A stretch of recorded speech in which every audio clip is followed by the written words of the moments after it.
Here's a check for $42,000 that we just recently closed on one of our wholesale deal. And I was able to do this while I was on vacation / at a real estate mastermind because I have a system and I have a team in place. But in this video, I'm going to share with you the 3 takeaway that I got from my mastermind events that I'm going to share with you, all right, that I'm going to implement, which I believe is going to help you and help me make another extra $100,000. Intro.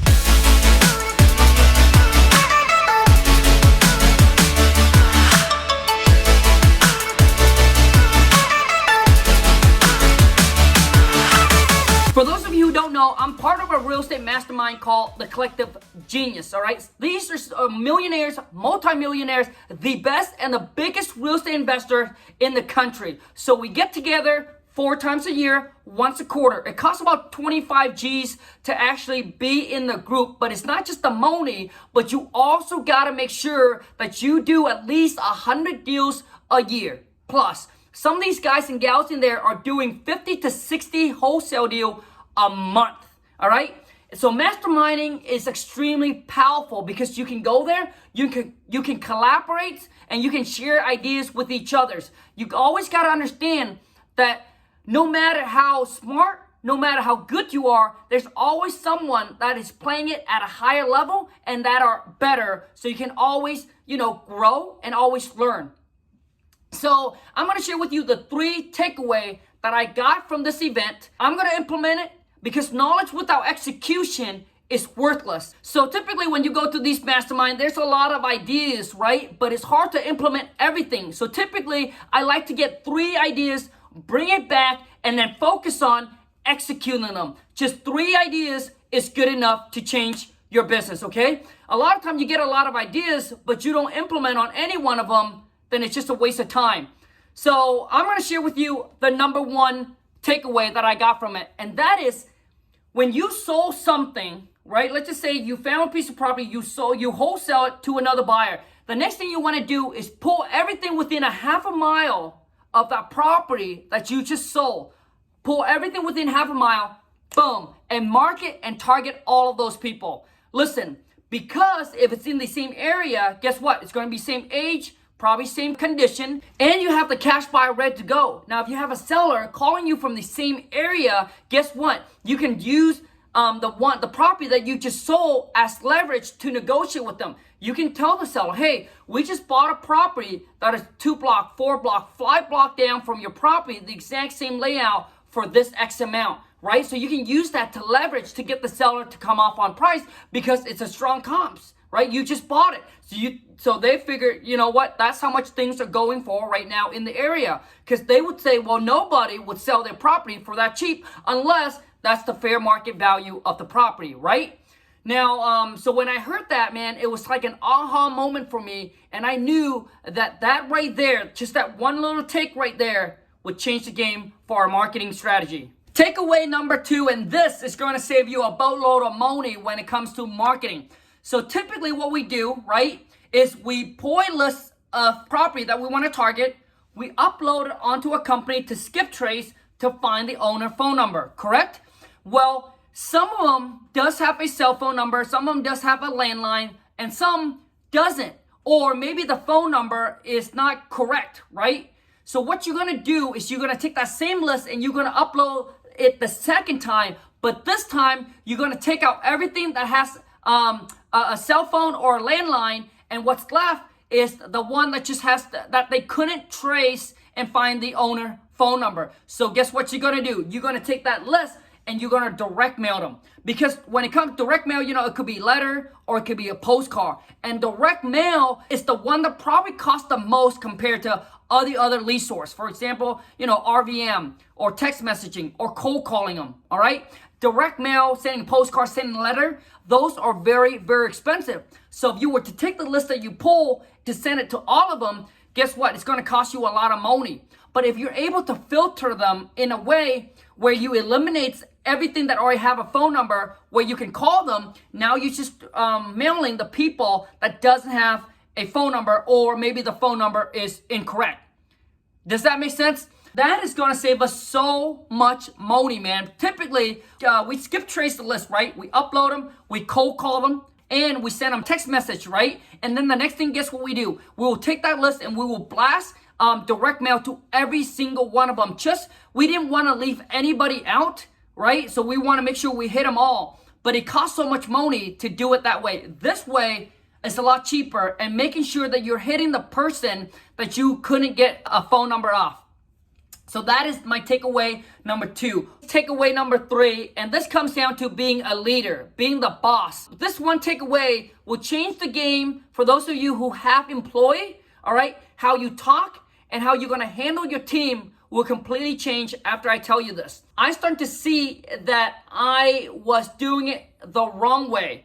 So this will really help take your leadership skill to a whole nother level. When your employee, when they have a problem or they come across a situation or they need to figure something out, they come to you and they ask you what to do, correct? So as an owner, as a leader, right, you tell them what to do, right? You give them a plan and they go and execute it. So when you do that, what you're doing there is you're not training them to become leaders, but you're training them to be a follower. Which means when they come across a problem, they always come to you and you always will have to be involved in it, whether it's a small problem or a big problem, because they're so used to going to you to get the answer instead of them coming up with the answer themselves or coming up with the solution. So what I've learned from the speaker is that you got to ask them to give you the plan. So what you want to do is you give them the big picture, right? So you give them the target. So here is what our company is trying to do. Here's what we're looking to accomplish. Here's what we want to do, okay? And their job is to be able to come up with a plan and then go and execute it, right? So they come up with the plan, they bring the plan back to you, and then you help them revise their plan. So you look at their plan. So what you're doing there is you train them to be a leader. You train them to be a problem solver, so that way they don't always come to you. Does that make sense? I wish you guys were there to listen to the speaker, because a lot of times what I hear and then what I try to translate might not be as good. Obviously, when it comes to the original, guy or gal that actually say it. But I'm going to do my best, okay?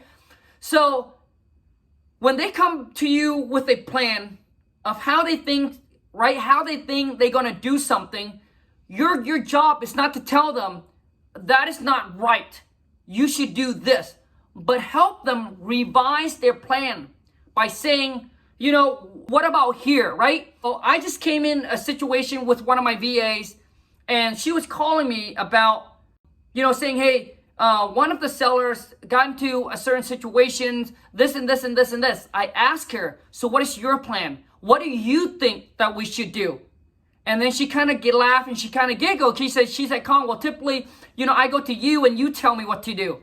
But I told her, I said, Angeline, I want to train you to become a leader. I want you to eventually, be able to solve these problems.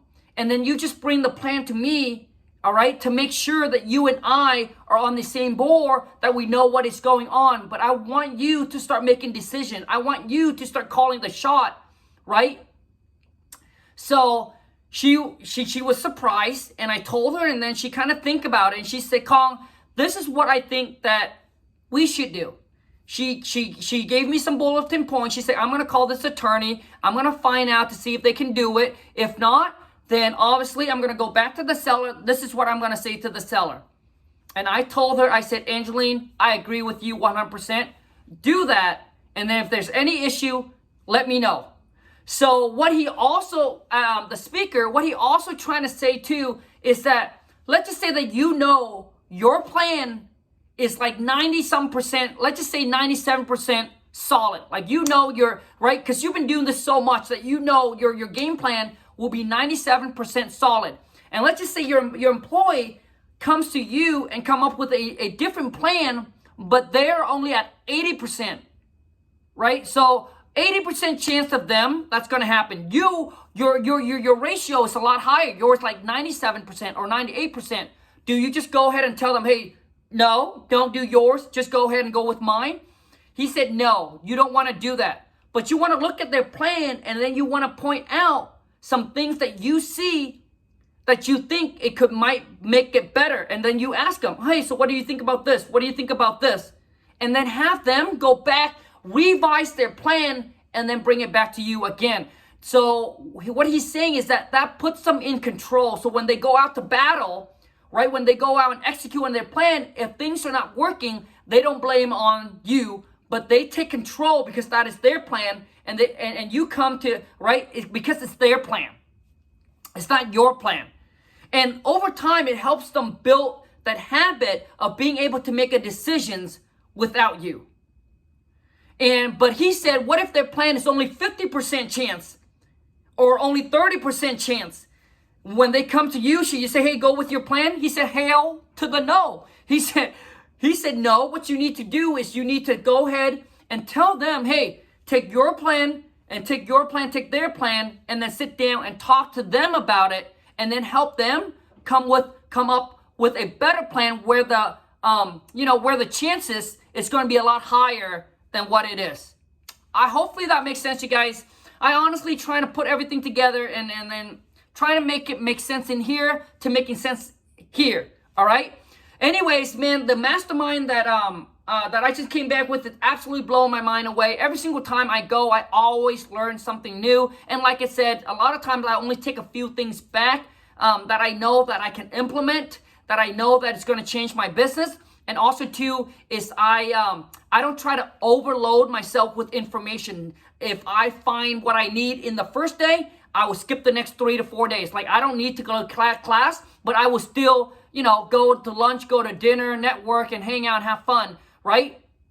But I don't go and sit through all the class, right? All the meetings, because I already got what I want. Because like I said, when you overload, you paralyze and you just end up doing nothing. You'd rather do one thing than get 10 ideas and do none of them. Thank you so much, you guys, for taking your time to watch my video. From the bottom of my heart, I really appreciate each and every single one of you helping me, supporting me throughout this whole journey. And I will continue to provide free content and to share with you everything I've done and everything that I've learned, so you too can take your life and your business to a whole nother level. If you haven't followed me on Instagram or TikTok, be sure to do so right there. All right. Until next time, you guys, take care and ciao.